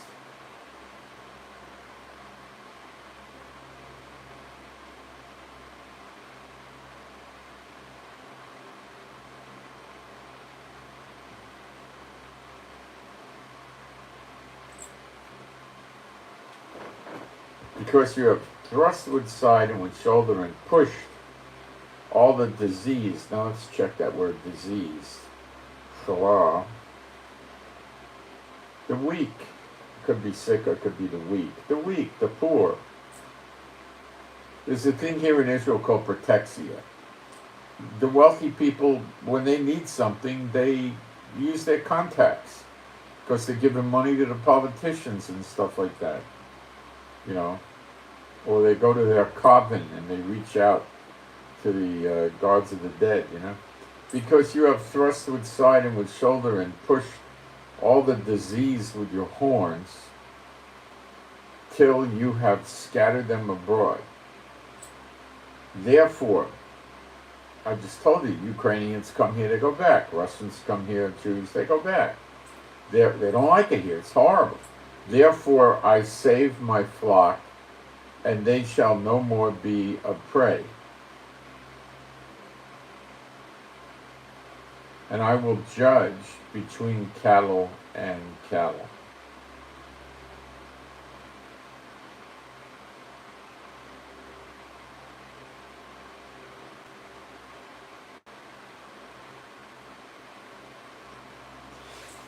going to judge between cattle and cattle, and I will set up one shepherd over them, and he shall feed them, even my servant David.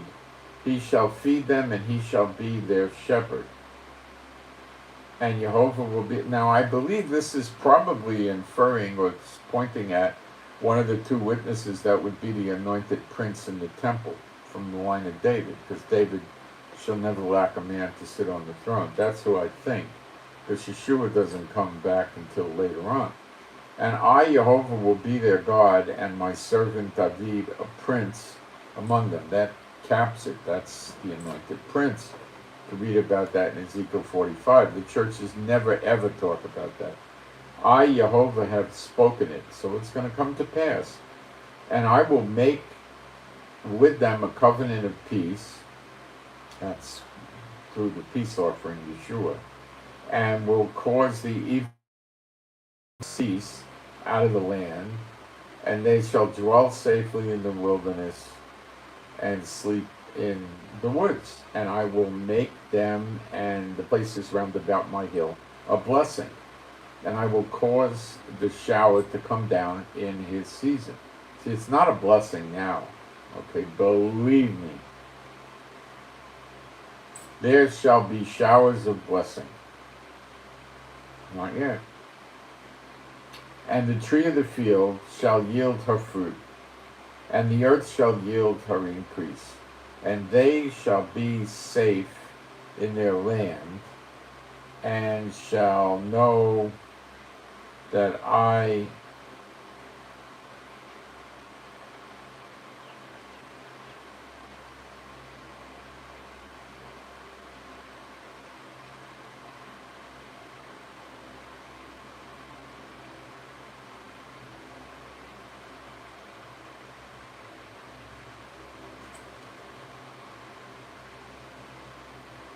will make them and the places round about my hill, that would be Mount Zion in Jerusalem, where the next temple will be at the top. It'll be the very high mountain, a blessing.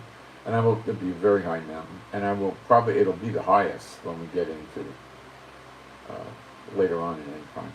And I will cause the showers to come down in his season, and there shall be showers of blessing. And the tree in the field shall yield her fruit, and the earth shall yield her increase, and they shall be safe in their land, and shall know that I am Jehovah when I have broken the bands of their yoke. Now that's in Zechariah 12. And delivered them out of the hand of those that serve themselves of them. And they shall no more be a prey to the Goyim, neither shall the beasts of the land devour them, but they shall dwell safely, and none shall make them afraid. And I will raise up for them a plant of renown, and they shall no more consume with hunger in the land, neither bear the shame of the heathen anymore. Thus shall they know that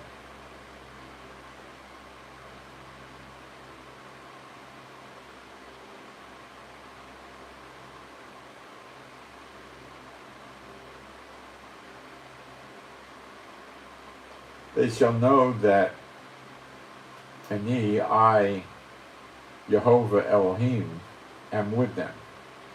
And they, even the house of Israel, are my people, saith Adonai Jehovah. And you, my flock, the flock of my pasture, that's Israel, are men, and I am your Elohim, saith Adonai Jehovah. Now this is just not taught or read or spoken of by the churchianity ministers, the false ministers, or the churches or anything. You don't hear this one preached. I don't care how long you go into the church. I don't think you'll ever hear this one. They're not interested in this teaching because it focuses on Israel, not the church, and so forth. And then it also, people would understand that the leaders of these churches are bad shepherds themselves, okay? Now, are the bad shepherds here in Israel the Messianic congregation leaders? You bet. They're in it too. You bet. Okay? Those are just Jewish churchianity things, that's all. So, could this be coming on Netanyahu now? Yeah. It doesn't tell us how he's cut off, how they're cut off. So could it be some type of army that goes after the government and doesn't go after the people, like the UN or something, or Biden? And Biden comes here with soldiers or something and says, we're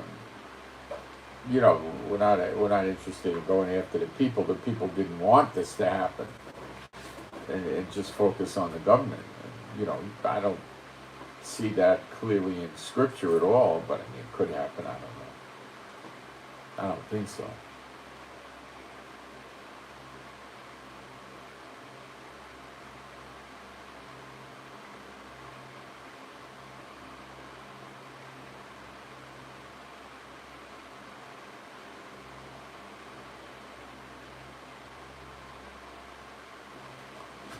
That's where I think we're at. And there's a reason why God didn't tell us exactly how it's going to happen. Did it say they're going to get cut off by the sword? Did it say they're going to be burned? Did it say they're going to be expelled out of the land, or they'll have to go into captivity? Did they say they'll go into poverty? Did it say they'll be slaves? They didn't say anything. We don't know what happens to them. We know they're cut off, which is kaput. But we don't know now.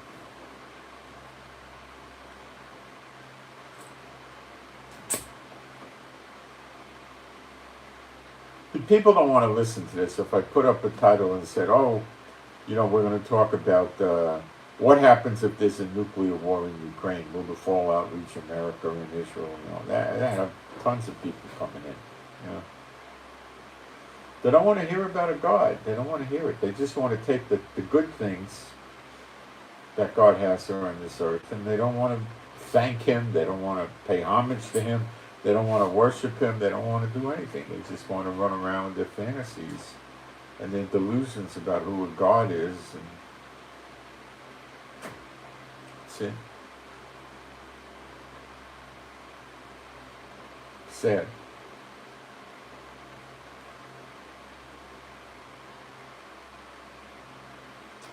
So hopefully I'm going to be getting my air conditioner this week, and I don't know if I'll be able to get it installed this week, but I'll shoot for next week. And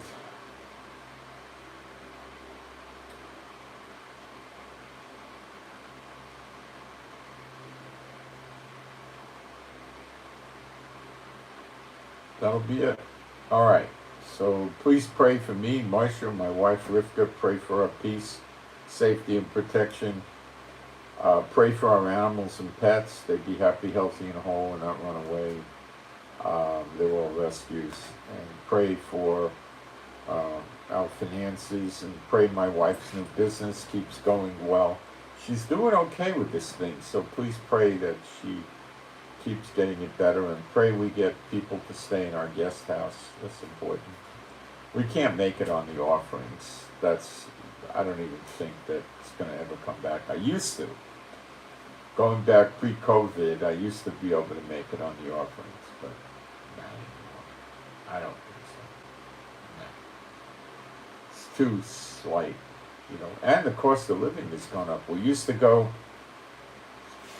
and we'd spend about 650 shekels. And we would get everything we needed for the week in the supermarket. Everything. We would get, the paper products, the floor cleaners, the cleaning chemicals, the dishwasher soap, the laundry soap, the fruit, the breads, the meat, the vegetable, everything. Now it's close to double. Close to double. Probably 800-900 or even 1,000 shekels. It's probably 1,000 shekels a week now. And the rent's gone up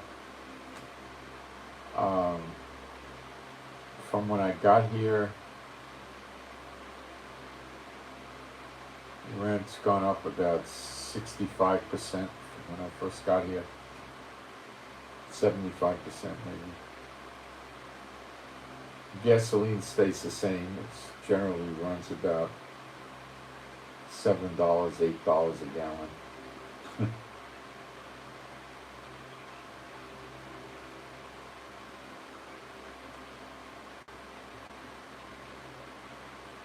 There's talk now that Hamas, well, is it Hamas or one of these other? What's Hezbollah? I think it's Hezbollah or something. One of those terrorist groups. What's the difference?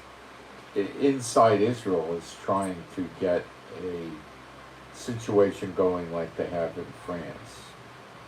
To, I don't know what their goal is. Something to do with have us drop the West Bank and just leave it there. In other words, create so much mayhem, murder and violence and fires and Molotovs and rocks and shootings, car rammings and knives and stabbings that it becomes uninhabitable for the Jews.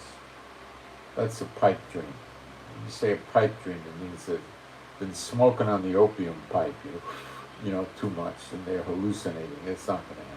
They imagine a vain thing. It's not going to happen. Israel will shut that down so hard and so fast. But they didn't do a good job. They got Jenin, and now they got to go get Nablus, and they got to go get Hebron. And even then it might not be effective because they'll just set up in another city. One that they're not in now. They can just move over there. So it's not doing that much good. That's maybe why they're not going to bother running another op in Nablus or Hebron, because it's not going to do much. It's not going to solve the problem.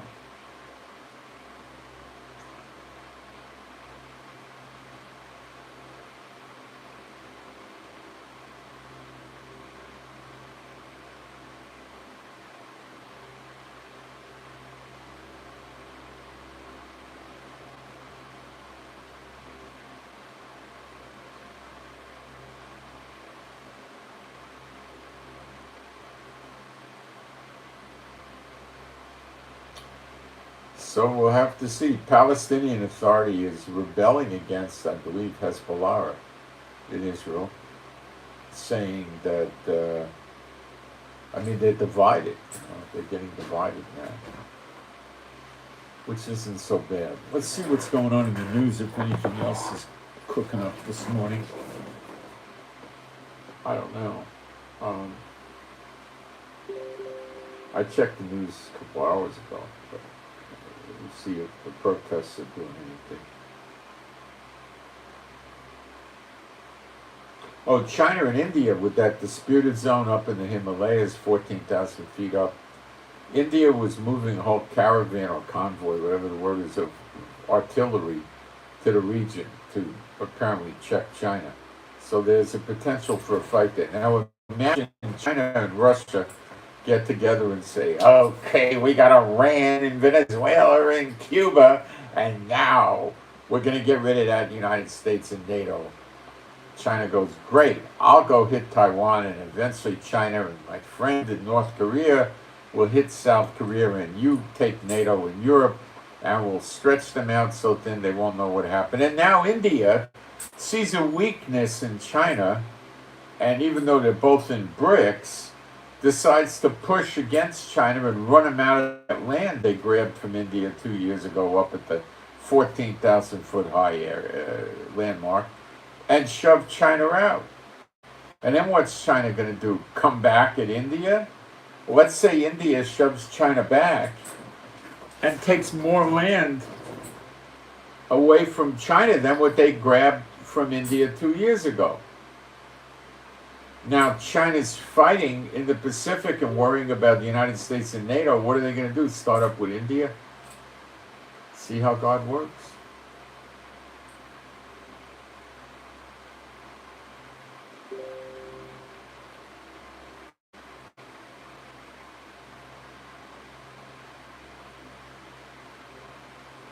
The Chinese mission to Europe said China's resolutely, or resolutely, I think we would pronounce it, resolutely, or you would say seriously, opposed to NATO's eastward movement into the Asia-Pacific region and warned any action threatening Beijing's rights would be met with a resolute response. Any act that jeopardizes China's legitimate rights and interests will be met with a resolute response, it said. What's that mean? They're going to light firecrackers off? I don't know what it means. Skyrockets? I don't know what they're going to do. China's state-run blah, blah, blah news agency, Xinhua, Xinhua, news agency hit back saying in a report that the wars and conflicts involving NATO states suggest the bloc is a grave challenge to global peace and stability. NATO must abandon the policy of incitement against Beijing. The chances of that working are slim and none.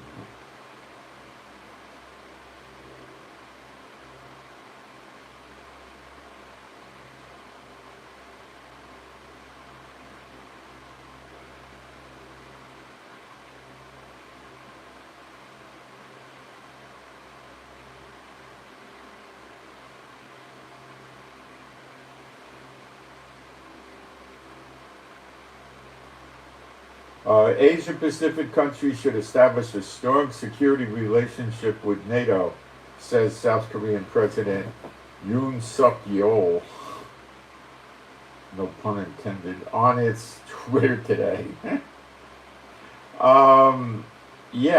South Korea is getting scared and wants to get hooked into NATO indirectly or informally or formally.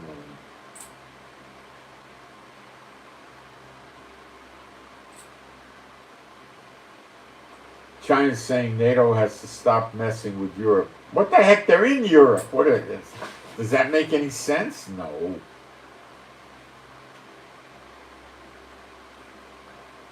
And stop attempts to corrupt the Asia-Pacific region. The German government intends to approve a new strategy towards China tomorrow.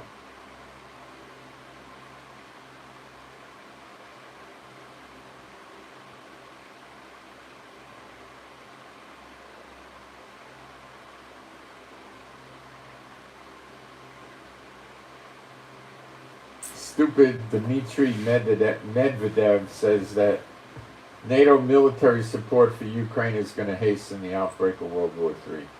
Medvedev, we're sick and tired of your stupid threats. You don't make good on any of them. Shut up. You got a big mouth and there's nothing behind it. Yet.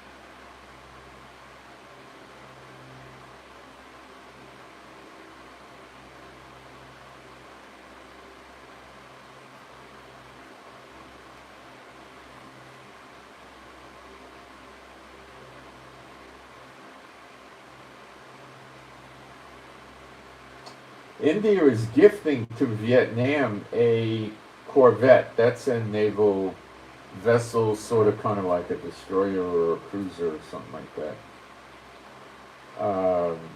It's the first time India gifted anything like that to any country. Yeah, India is tight. They don't give things away.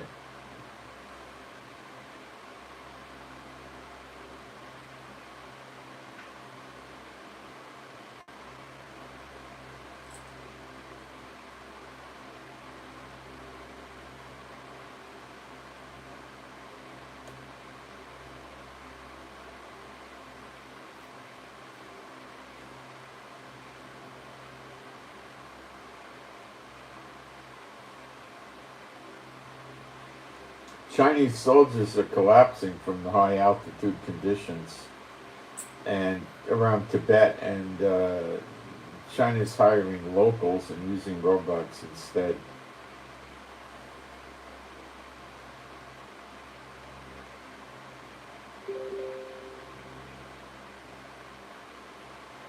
Australia's given 30 Bushmaster armored vehicles to Ukraine. Yeah, every little bit helps Ukraine, I suppose.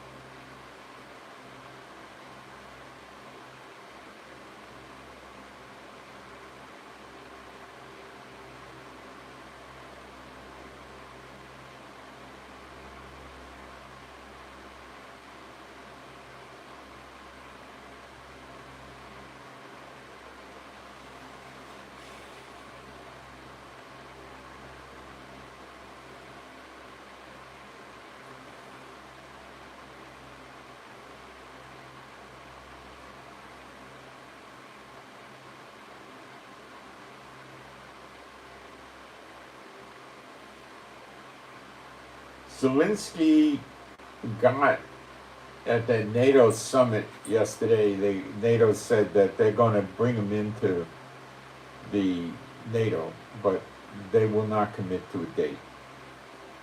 So he was hoping they would bring him in yesterday, and it's not happening. If they brought him in, it would mean immediate war with Russia. Immediate. As soon as they stamp, okay, you're in NATO, boom, they're at war with Russia. And they don't want to do that right now because they think they could use Zelensky and Ukraine to keep weakening Russia. They did at other times tell Zelensky that if the war is over with Russia, they'll move him into NATO. But how's he going to get the war over? Well, the best way is to shove Russia out of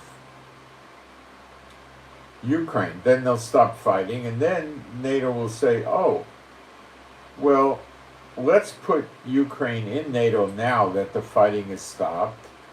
And if Russia invades Ukraine again, we'll tell them it's Article 5 in NATO and we're all going to crush you. So Russia will get scared. That might happen.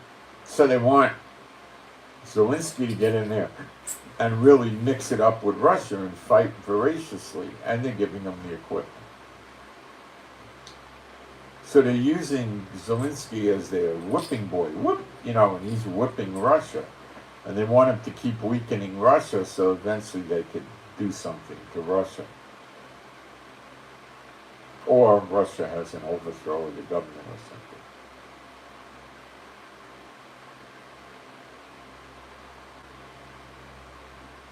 Don't know.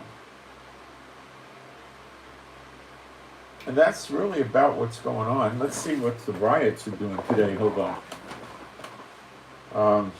They don't usually start at the crack of dawn. It takes a while for them to get worked up.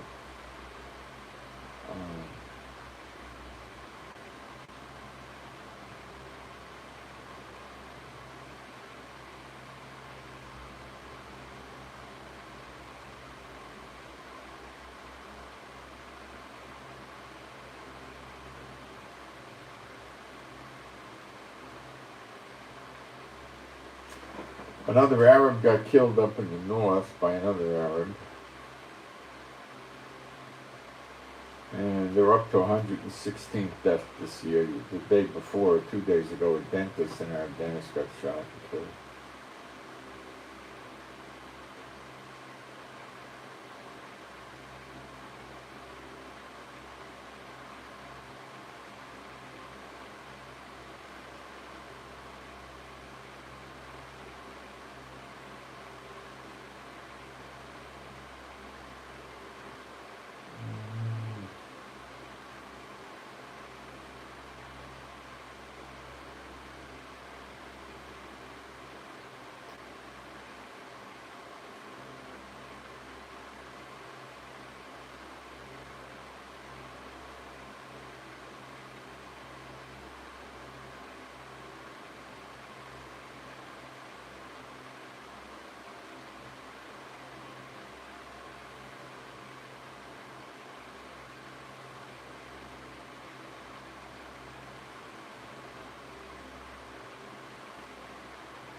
I'm looking around to see if there's anything reporting on the protests today that is relevant, and I'm not seeing anything.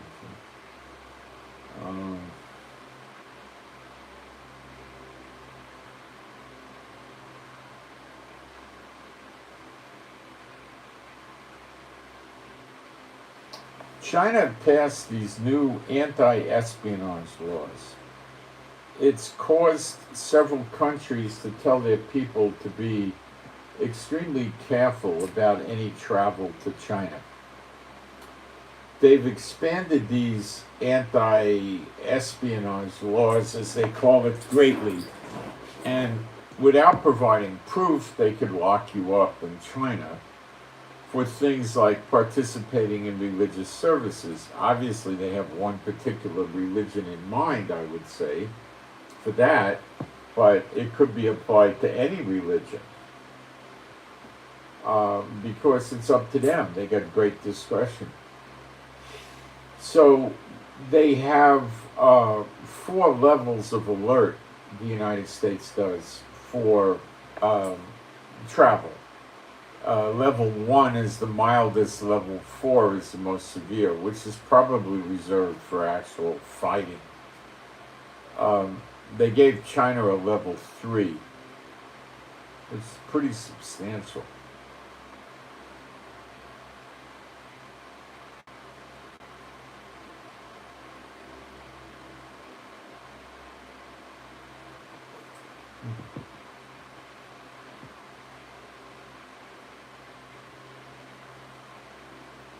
I'm having trouble bringing up Twitter. I wonder if Twitter's under attack or something. The website tries to load and doesn't load.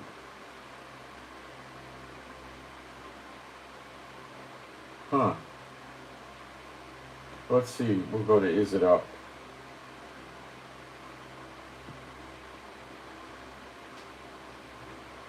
Is It Up tells you if websites are you're having trouble or if it's just really down.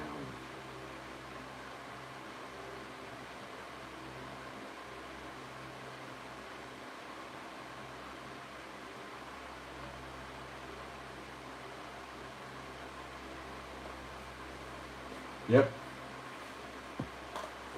Twitter.com seems to be down. Yeah, so that means I got problems. That's a very major, significant site to be running around with problems. Let's not kid ourselves. So I imagine they have a lot of resources and they're trying very hard to remedy the situation. I don't think they would be out more than 20, 30 minutes, but you never know.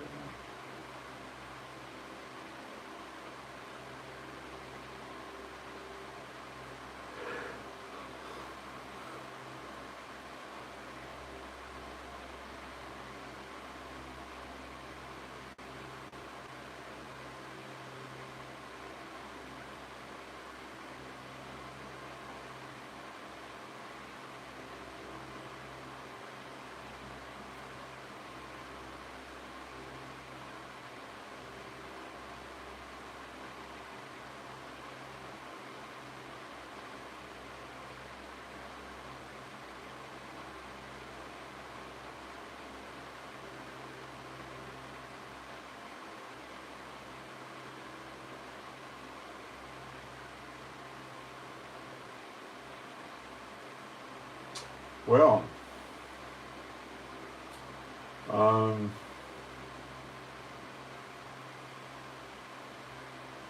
I will keep you updated as to what's going on in Israel, but we could very well go into some type of civil war. And it's really possible that a lot of the military is not gonna, they're gonna walk away from the protesters, and it now keeps it up. It's a possibility, and the police too. They'll just sit around and let it go down. Netanyahu, in my opinion, will destroy Israel and the whole Middle East if he has to to not go to jail. If there's no country Israel, he's not going to go to jail. That's how sick this piece of garbage is. So the people got what they deserved, I guess, voting for a corrupt guy like him. All right, so that's what I got. Thank you guys for the offerings. It's much appreciated. And I send my shalom to all those who love Yeshua HaMashiach. And I'm out. Thanks.